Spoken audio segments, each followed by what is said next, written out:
This is the Right Stuff crew. It looks like we are ready to get started. Oh, I see someone else has popped in. Haha, there's your video. I see you. Hooray. All right. And fortunately, this time around, the Q&A actually worked. So everything's coming up Millhouse. Yay. And this would be the link.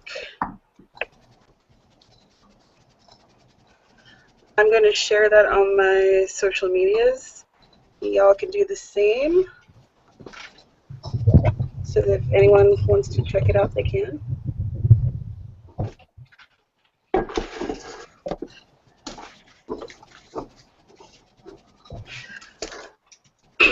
So Right Stuff is a tweet chat and a G+ group. We meet weekly at Tuesdays at 9 p.m. Eastern every week.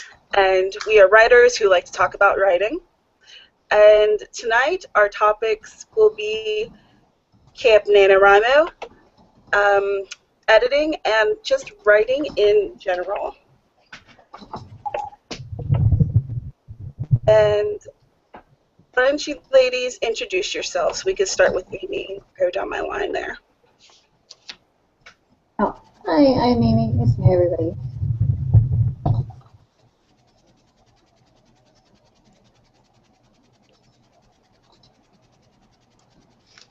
If we're going in order. Which order? Burgess Taylor. I'm Maya Good. Okay. I should have put alcohol in my coffee. Oh, good idea. I have Bailey's, but I'm taking my husband to work at like 10:30 tonight, so. Oh, there you go. When I get back home, I'll put Bailey's in my coffee. Rum. I brought my good luck mug.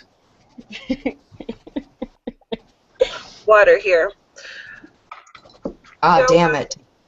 Why don't we talk about the current, our current work in progress that we're working on?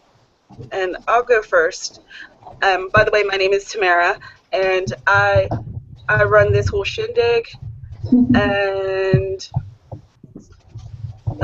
we've been a chat for about 2 years now, and we just started doing the Hangouts every other month, or probably maybe since the end of last year, the beginning of this year, so it's still all pretty new.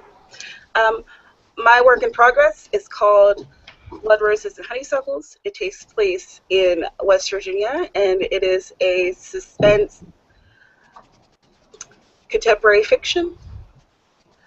So Maya, why don't you go next? You know, that's a hard question because I have multiple works in progress. My NaNoWriMo project did not really happen. I am working on really getting the outline where I want it to be, and it's kind of a secret project. And then, unfortunately, I'm also trying to prepare a short story for a contest, and it's due in 12 days. And I'm trying to edit the first 4 chapters of my novel for a writer's conference. So things are a little crazy and hectic over on my side of the woods. And you won your... Congratulations again.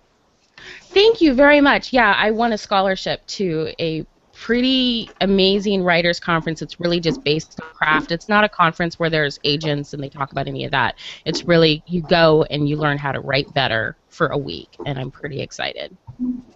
That's good. Melissa, what about your project? Oh, which one? Camp NaNoWriMo's actually part of a series. I started it in November, but it wasn't, I needed to write the very first book because the book that was in my head in November actually was the second book. And so I went back for Camp NaNoWriMo and started the very first part of the story, which to me, when I was doing it in November, was backstory, but it's not. This one is called Ruby, and the series is called the Carolina Witch series, the Carolina Witches. And it's, I guess, would be suspense, paranormal, adult, arc, young adult fiction. And it's, you know, the B story is the love story. Of course. So I guess it's got love in there too.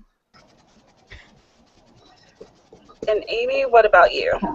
I'm currently working on Oolong with Newsies. It's a action romance kind of story set in Kyoto, Japan, dealing with turf war between the Korean mafia and the Japanese mafia, and two of the guys are kind of caught between each other with the different lines of, you know, going with your gig or falling in love, all kinds of stuff. Excellent. So I know that we have a mixture here of people who did Camp NaNo and people who did not.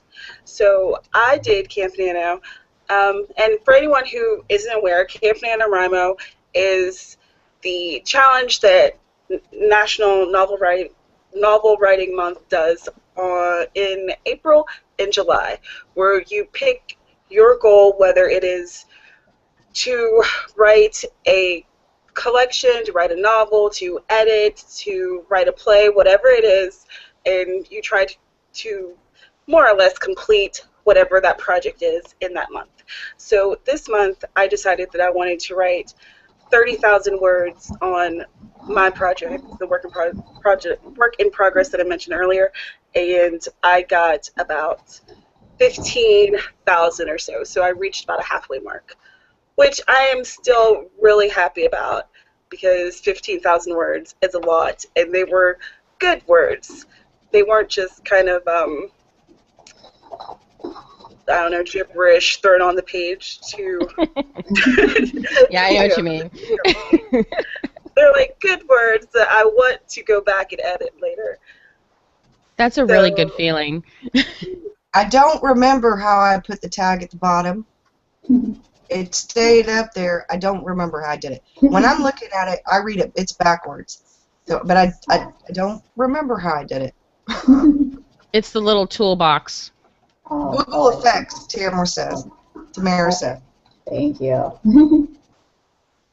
I have been working on this. Whoa.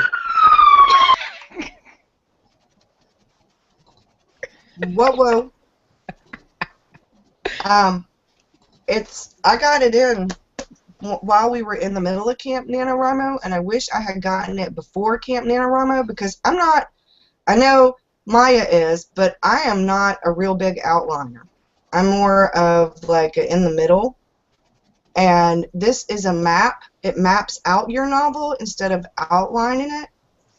She does it a little bit different, so for those of us who have the other side of our brain, when we're like organizing our novel, this is like really great. I just thought I'd throw that out there since we're talking about Camp NaNoWriMo and stuff.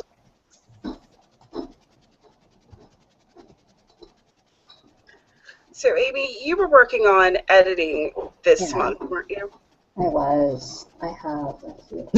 That's my editing. There are certain days where I didn't really do as much. This is the horrible week I had last week, and I'm kind of writing the chapters in. I'm kind of behind a bit, but if I finish like editing one chapter a day for every day for the rest of the week, I will be caught up with my goal before I start the first half. I did editing the middle to the end, because I figure if I keep on editing from the very beginning, my ending chapters are always kind of lethargic. So I started from the middle to go to the end. So this month I worked on mostly the middle and end, and it went okay. I'm much happier with the chapters I edited, but at the same time I wish I had more time to edit more. It's never-ending editing. The story of our lives. So I haven't gotten to that kind of.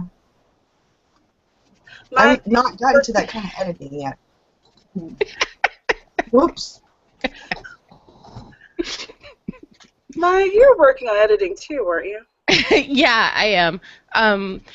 You know, when I finished my first two rough draft novels, I realized I had no idea how to edit. And so between finishing my first rough draft novel and my second rough draft novel, I actually spent several months writing short stories and editing them just to kind of practice editing. And I think that was pretty invaluable. And so now, you know, I'm still working on one of the short stories that I'm sending out, but I'm doing the reading and I'm preparing to edit the beginning of the second novel I wrote, and I'm finding it much easier this time after having edited so many short stories. As I go back and I read through my second novel and start writing down things that need to change, it makes more sense because I've gone through the project kind of in miniature. Hmm. I don't know if that made any sense at all. No, I think it did. I think it did. You know, when you've never edited something before and you're looking at 80,000 words, it's huge. You know, editing 10,000 words is a lot less huge. And it kind of put things in perspective. When I edit the same short story over 6 months, I put in like 5-6 times more hours editing it than I did to write. I think it was Kurt Vonnegut that edited his every sentence. He edited per sentence. Like he wrote a sentence and he edited it. So every sentence had to be perfect. I think it was Vonnegut. I know it was one of those, but I'm not positive that it was him. But I'm pretty sure like every sentence, every time you know, had to be perfect. That would take me friggin' forever. Yeah. I don't think I'd be able to do that. To be honest, I would have to, I don't know, go into real estate or something. Honestly, I think it would take the fun out of writing. Like, it would interrupt the creative process for me. I wouldn't be able to finish writing. Yeah, I think for me it would feel too much like drudgery. Maybe he really enjoyed editing and stuff. Maybe that was like a big thing for him. Well, I like editing, and I don't really edit as I write, except when I get into after the first draft, then I will spend a while on it sit-ins because I find it fun. When I was in college, when I tutored people, I helped proofread their papers and showed them how to do that and stuff like that. Not novels, mind you, but long essays and research papers and stuff like that. They teach you during that thing. They teach you to write to get all the ideas on the paper, and then you go back after taking a minute away from it. You know, a couple of days, depending on what you're writing. It could be from a couple of days to a week to a month, whatever it is, however you space it out. But when you go back to proofread it, or grammatical errors and stuff like that, and to make sure that your points are on point, it's a whole lot better because you've taken a little bit of time away from it. If I were to edit sentence by sentence or even paragraph or chapter by chapter while I'm writing, I don't think I would have enough time away from it to even know, you know. Yeah. I when I was in school, we were taught that way too. And my problem with the way that we were taught was, you know, you would write your essay and then you would step away and then you would edit your essay. But no one ever really talked about rewriting or revising, and I actually see revising and editing as two different things. Mm-hmm. And revising was the thing that really tripped me up, and learning how to do that has been like more difficult than learning how to write.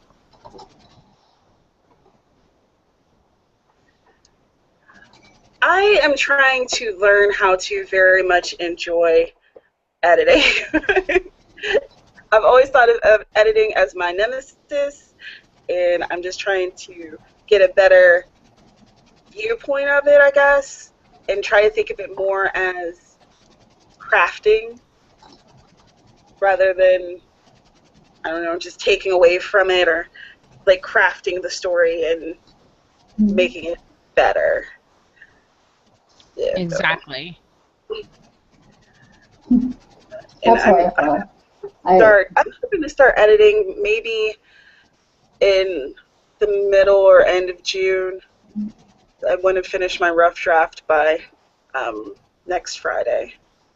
So then I'll give it a little bit of time to rest. I haven't written a thing in my novel since since I won Camp NaNoWriMo. I took a complete break from it. I've been doing a buttload of yard work and housework and do-it-yourself projects and art journaling and everything and anything because I spent so much time in Camp NaNoWriMo. I was just a little bit burnt out. Have any of you found any really good books or resources about editing and revision? I know that you mentioned the book, The Writer's Compass. Any other great resources that you guys have found? I got one. Here. I got it. I have that. That's exactly what I was thinking. That's such a good book. I haven't started reading it yet because I'm not to the editing process, but several people recommended it, and I saw it used on Amazon, and I found it for like $1. Mm-hmm.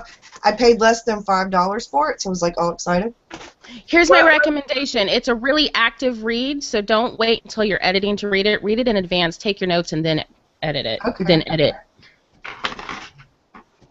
Well, once I'm done with The Writer's Compass and I get back to, I'll start reading that one. What was the book? I didn't see it. It's called Self-Editing for Fiction Writers by Brown and King. Oh, cool.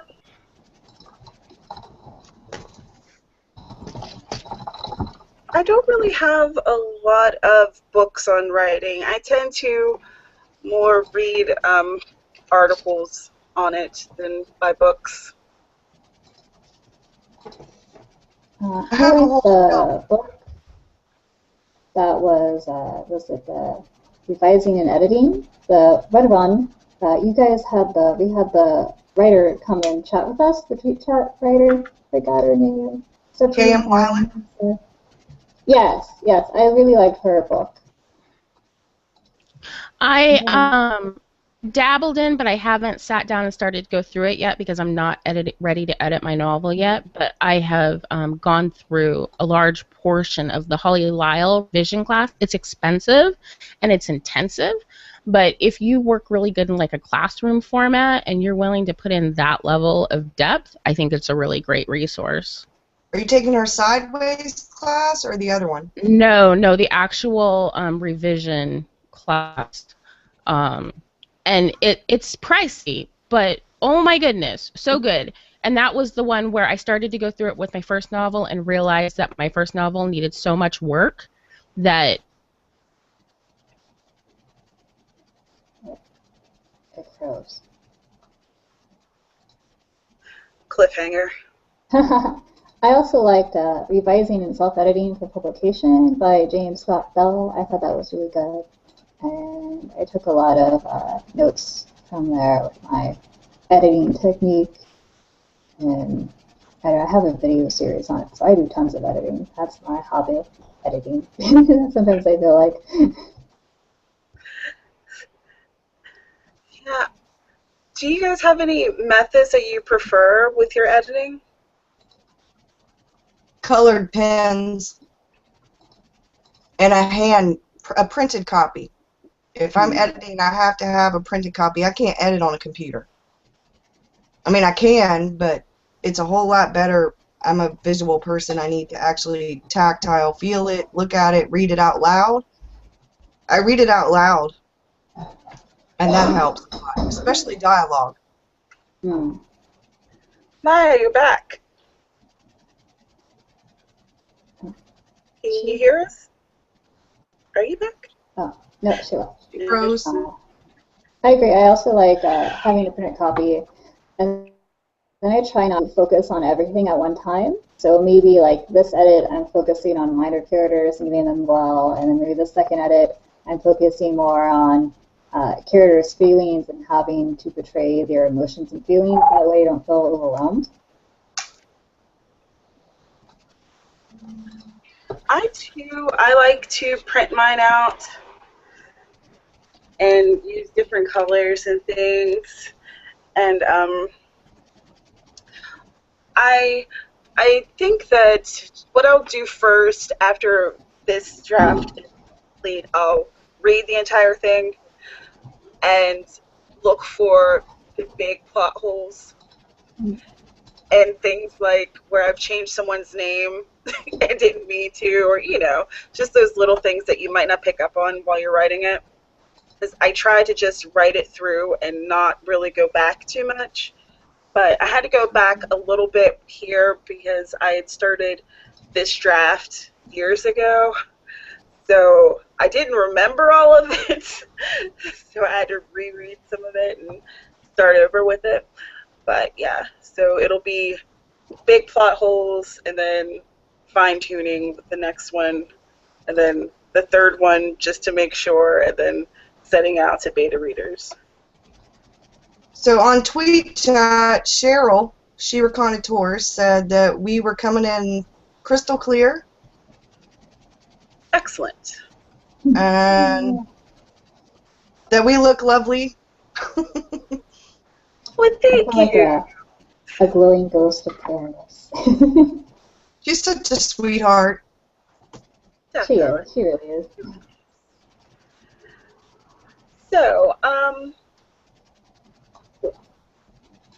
So for the last month with your writing, what has stood in your way the most, or what has helped you to move forward the most? And I'll start. With myself, the thing that has stood in my way the most has all been technical difficulties. Like, my laptop died, so I had to send that out. And hopefully I'll get it back this week sometime. And, like, I was having issues with my carpal tunnel and my wrists, my elbow and stuff, so I couldn't write and type as much as I needed to. But those were the biggest obstacles. And I think the things that helped me move forward the most was, like, my cheerleaders and the cabin, the Camp NaNoWriMo cabin that we had. That was cool. And doing these weekly chats where everyone's talking about what they're doing and they're really excited and they're motivated, that helps push me forward. And then just because I'm just really interested in the story, and I want to see how it all comes together. So, what about you, Melissa?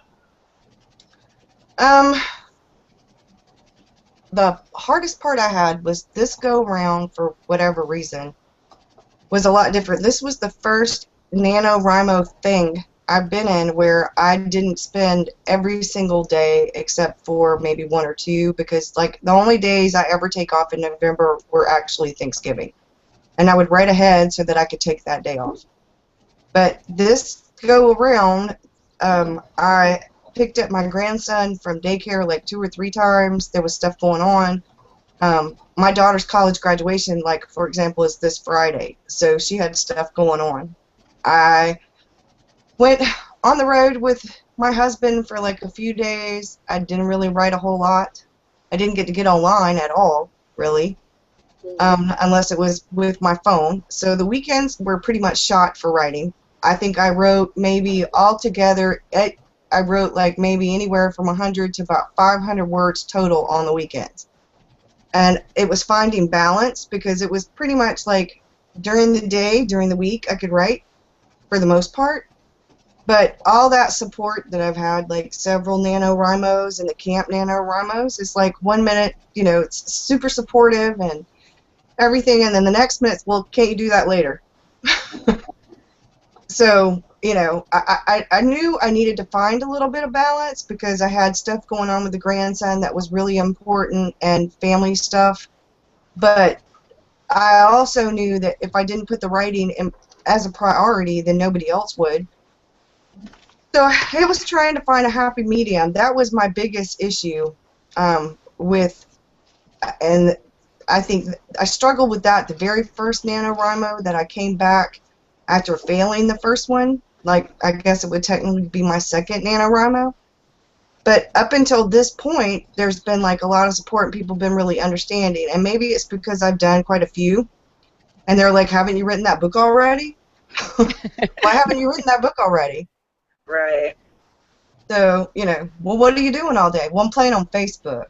No. But seriously, I mean, it just, it was really hard because you get involved in your story and you're writing, you're doing really well, and then all of a sudden it's like all these important things are going on around you with other people, and those people or those things are priorities in your regular life outside of writing. So you're damned if you do, and you're damned if you don't. And I was trying really hard to find a balance. And some days I did really well, and other days I sucked. I hear ya. I've been struggling with balance myself. Just, like I talked about on one of my videos where me and the boyfriend had gone out to eat lunch on the beach, and it's beautiful, and the birds and the waves and the this and that and the other, and I start talking about my book. I'm like, blah blah blah, and I need to do this, I think, with the character. And he looked at me and he was like, why are you talking about work? And oh yeah, like oh right, because these characters don't live in your head. You probably don't care as much as I do, right? So yeah, balance is hard. Hey Maya, good to see you back. Hey. Reset. You know what? I've embraced the lack of balance. I've decided, you know what? No one goes up to someone that's trying to be a musician and says, you know what? You really need to only play during 5 a.m. and 2, and you really need to keep your life in balance. They just, they're a musician. That's just what they do, and everything is about the music. And so what if they're a little crazy? And I'm kind of embracing that view of life. I'm perfectly willing to just go in whole hog. And so I gave up dating just because I don't have time. I'd rather be writing. And I learned a long time ago that 2 artists make for a mess, and I can't date a non-artist, so I just gave up dating. And my children, they're teenagers, so they're self-watering and self-feeding. And so, yeah, I write most of the day, and I work a job where I have fewer hours so I can spend more time writing, and I'm preparing to try to apply to MFA programs. I don't know. It was a hard choice, and it's not an easy one, but I was driving myself crazy trying to be a normal person. Amy, do you have a problem with balance? Usually I don't, but sometimes it's something like I said last week, was really annoying, and I figured if I was right, there's so much in your head, and my thoughts were on, the horribleness that was going on. So I said, I don't want to do something as active as writing. I just want to read, because then I could just forget about it. So I read tons of stuff. So, but usually I'm pretty good. I do believe that boredom is the best thing for creativity. So I work a job that's not super engaging, so I have tons of free time to be bored, so I can think about it, like my story. No, I think that's true too. So Kay Elizabeth, she asked us pros and cons of editing as you write versus editing when you're finished. So what do we think about that? I have some pretty strong thoughts on it. I feel like if I'm editing, my editing side of my brain and my creative side of the brain, my editing is really creative, but it's still a different side of my brain. Like, I look at my story differently. And if I am trying to do both at the same time, my creativity is so blunted, and I don't come up with near as many interesting scenarios, and I start being way too logical. And so I find that I really do need to just write my story and then edit my story afterwards, because it's totally different processes, and I'm incapable of doing them both at the same time. I can't either. 2 years ago, I would edit as I wrote, and I had this habit of writing 3 chapters and then editing the 3 chapters and then writing 2 more chapters and then going back to chapter 1 and editing them all again. So I felt like if I edited as I wrote, the story never got done because I kept on editing because I like editing way too much for my own good. Rather stay in editing than write. So I just need to finish the whole thing that way. I don't get so stuck in, the first few chapters, making them perfect.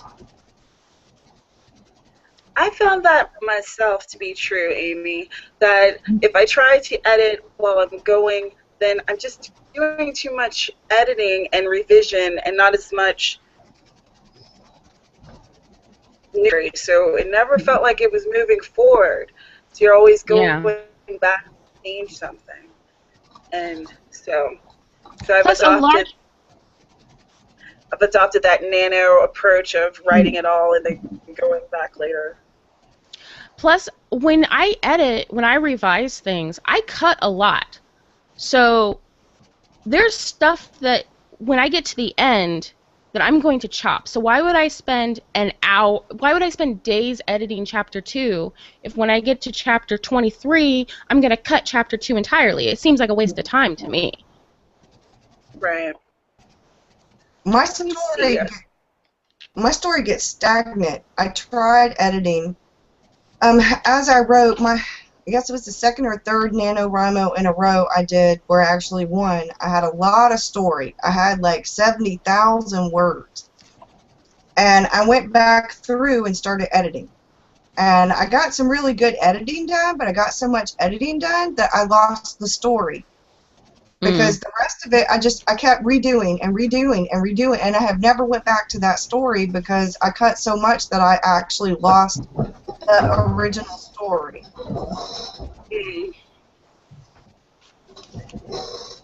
Yeah, that's definitely a danger.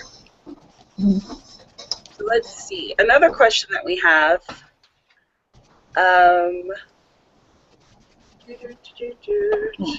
I see it. The Notebook Blogiary. Mm-hmm. Is that how you? All right. Your take on using $5 words to bump up your writing to make it literary? I think if the word comes naturally as you write, then it's okay. But if you have to look it up in a dictionary or looking through a source to find just the perfect word, then I don't think it's meant to be in your story.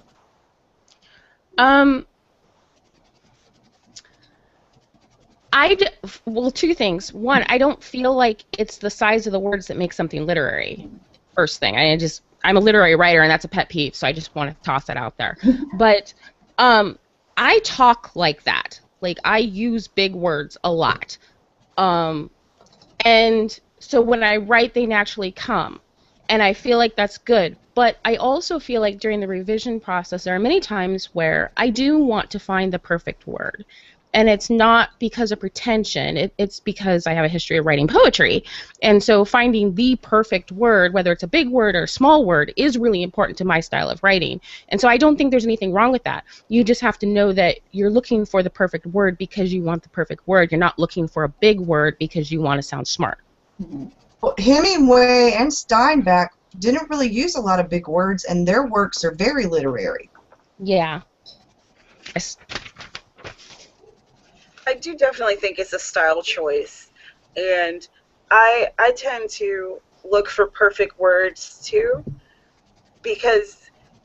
but the perfect word isn't necessarily a bigger one. You know? Exactly.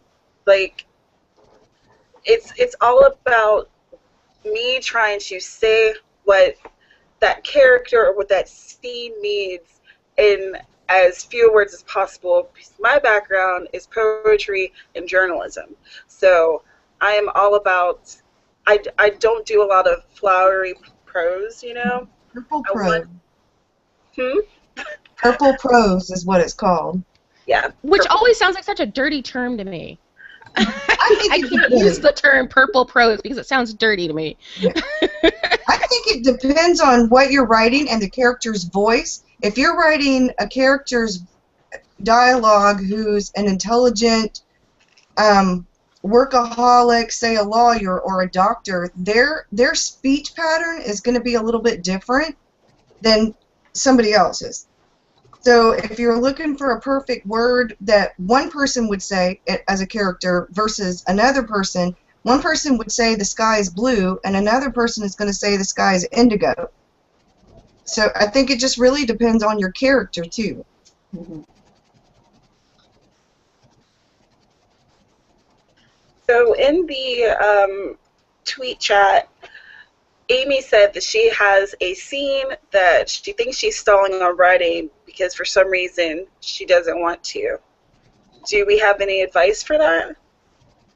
For when something needs to be written, but you're having a hard time getting into the scene? Sometimes those end up being the best scenes because you have to delve into the deeper parts. Sometimes it's more of an internal issue rather than an actual book issue. We go through a lot when we're writing, especially like, sometimes we put a little bit of ourselves in our characters, and sometimes people that we know or ourselves in general, things that they go through. Like some people write about, like, I think it was it Damsel in Distress? Her book has actually got some pretty good real life issues in it, and I think I remember in a video she was talking about some of those scenes were harder to write and some of those scenes were easier to write. But usually I've found that if it's a hard scene for you to write, that usually means that it's more of an internal thing and a procrastination thing than an actual scene thing.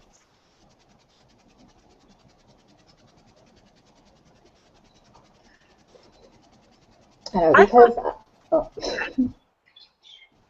I think because I maybe didn't Google all my scenes before, usually I try to figure out why this scene's difficult. Is it not that I'm not getting the emotions correct and that's what I need to do, or is it because I don't feel like I'm ready to write that scene? So for example, there's this like boxing scene in my story, and I don't know that much about boxing, so I was kind of apprehensive to write it. But then I rented a documentary about boxing, and then I read some other books that had boxing in them. So then I felt, ready at that point to write that scene. So maybe do some more research around it, possibly.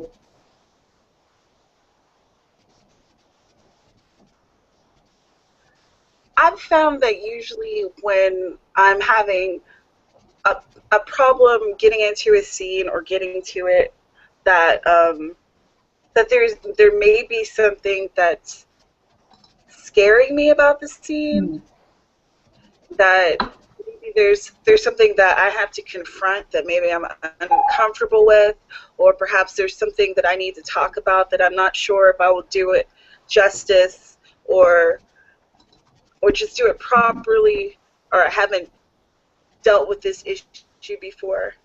So sometimes I have to do a little bit more research. Sometimes I just have to throw myself in there and just see what happens. Like, just take a deep breath and jump in and hope I don't drown.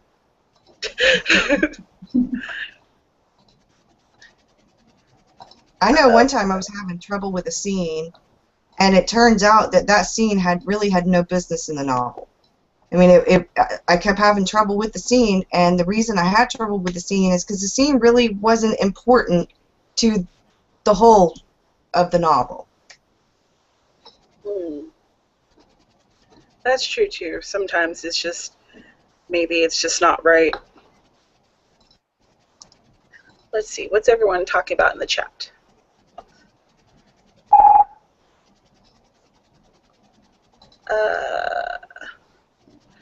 Unique Diva, she said the right words will move your readers and pull them in. Totally agree with that.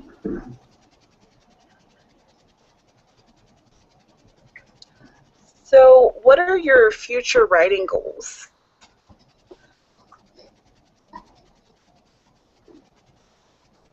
Maybe with one of your multiple works in progress?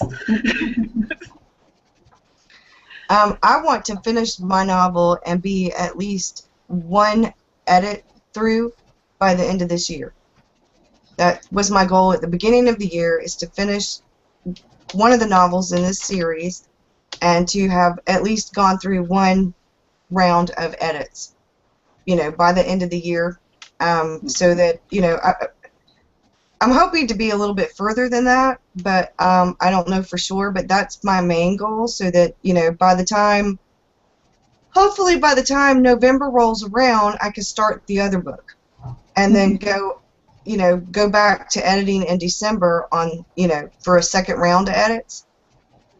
But, my goal is to have this book completed so that by November I am writing the next book, or at least getting the next book started.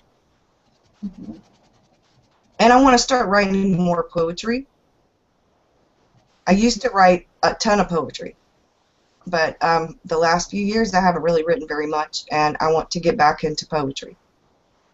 Yay! If you ever need a poetry prompt, you can come to thereveryjournal.com, and there is a new prompt every Monday, and I happen to be the editor, and I'd love for everyone to come and write the poems. Yay! Send me a link. Definitely.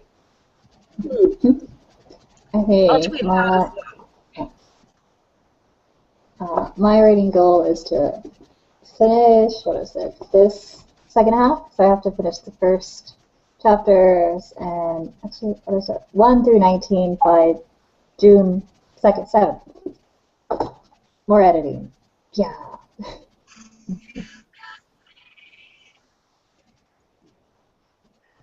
And my goal is ambitious. I want to have a story out for this upcoming winter. Okay. Novel on Maya said she had a lot of thoughts on that one, but she's not going to try to get back in. So if she could message you, or you can message her outside of, maybe you can answer her question or say what she said, because she just tweeted us. Oh. Is my tweet deck not working? She's got you tagged in it. But your tweet works a lot faster than mine does. Normally. My phone picked it up before my computer did.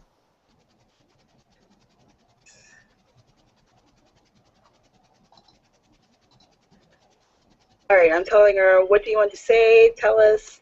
I'll read it out.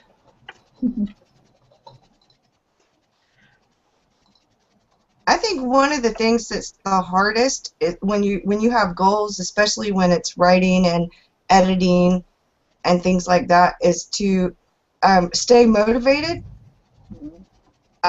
Like if you have a bad week, like you said you had a bad week the other week, I had a bad week at the end of Camp NaNoWriMo, which is why I'm taking the week off. Tomorrow is Wednesday. It's one whole week. I gave myself one whole week to stay, to take a break from my novel. So tomorrow I actually start writing again, because my week will be up tomorrow. But I needed that. I was feeling, I had to have a little bit of time away, because like you said, I can write after feeling that burnout and feeling I needed a little bit of a break. So I've done reading, and my head has been in the novel, because I've been using the writer's compass and mapping some of my novel out, but I haven't written anything other than a few notes for the mapping it out. But I think in order to stay motivated, sometimes we have to take a little bit of step away or take a breath. Mm-hmm. Yeah, all of my writing goals, I learned to give me at least 3 or 4 days in there for breaks. That way I don't feel overwhelmed if I miss a day. I definitely think breaks are important. In between the finishing of the rough draft and editing, I'll be taking about a 3-week break, and maybe 4. But during that time, I'm going to be doing research. Oh man, this is going to be so funny weird. I'm going to a wood chopping festival. It's in Webster Springs, West Virginia, and I think it's the 4th weekend of this month. And yeah, so because one of my main characters, she meets her husband at the wood chopping festival, and it's this annual event, and there's like a lot of big names in the wood chopping arena that goes to it, but I've never been to one. I just know that it exists. So I'm planning on doing, when I'm in between the writing and the editing stage, I'm going to do a bit more research to kind of, put some realism into my story. And so, yeah, wood chopping. That sounds fun. I knew nothing about the Yakuza like 3 months ago. Not 3 months, but like back in August. But now you can ask me anything. I can tell you random facts about mafia in Japan and Korea. My in-between, between writing, I've got to start interviewing a few of the people that I know that are Wiccan or that are they call themselves like natural witches. They're not Wiccan. I'm going to start interviewing people who are in that. And I've got to go to the library and do some more research. I have 1 or 2 books about Wicca, but the person in the main character, she's actually not Wiccan, she's a hereditary witch. So it's not like the same. I mean, they're very similar things, but so I need to do quite a bit of research. I'm actually looking forward to that. I love doing research, you guys. It's one of my favorite things, and I always feel really nerdy when I talk about it, but, I remember when Google became a thing, and I'd use, like, Yahoo before that, and AskJeeves.com. I am really dating myself, so. No, I remember Ask Jeeves too. I remember dial-up. Oh, yeah. So did I. Actually, I remember my first cell phone, which was like as big as my house phone now. And, it had the antenna that was as big as my phone now. And, I remember I remember rotary dial phones. So, yeah. Before there was ever Google. Oh, yes. When you actually, I wrote my very first research essay paper for high school on a typewriter, and we had footnotes. There weren't computers. Oh, yeah. I did my time. Oh, yes, I did my time on typewriters. I have actually considered getting one of those Hemingwrights. They came out, they look kind of like the little typewriter behind me. That's a kid model typewriter. But I've actually considered getting one of those to write with, to take places, because you can't get on the internet, you don't have social media, all of that. You don't have all the distractions. I think I would agree. Might have made it lunch too much. No one knows the movie or the book. The typewriters turn into like bugs, and it's very interesting. I'm gonna have to read that. I would suggest the movie more. The book's kind of incomprehensible. What's it called again? Make It Lunch. Okay. Get the movie. The movie makes it actually makes focus just really cocaine haze of what's going on. I liked reading The Naked Lunch. I couldn't read it. Like I got like halfway through, I'm like, oh my, what's this that I don't understand.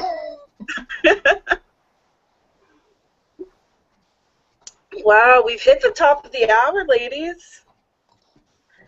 Did Maya ever get back on? No, she decided that she didn't want to, that she felt that it was just disrupting too much. Okay. But I'm glad that she came, and I'm glad that everyone who is watching came, and that you guys came. This was definitely a fun chat. I'm glad we got all of our videos to work. Somebody's always got to have a technical difficulty. Oh, yeah. Yeah, every single time. But that's all right. We're getting better at weathering them. So that's very true. Maybe we could do this again.